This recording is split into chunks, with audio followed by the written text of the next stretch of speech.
ទីផ្សារហិរញ្ញវត្ថុអន្តរជាតិរង្គោះរង្គើខ្លាំងក្រោយសង្គ្រាមឆាប់ឆេះនិងរីករាលដាលធំជាងមុន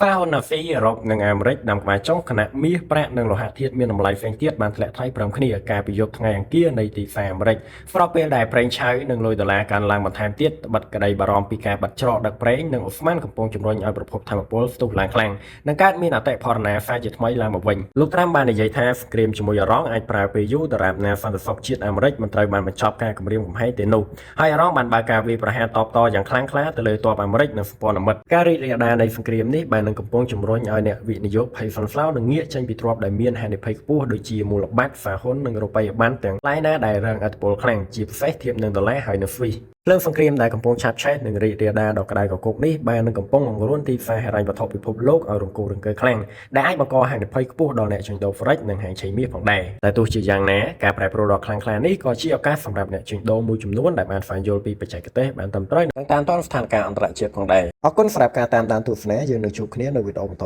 ទៀត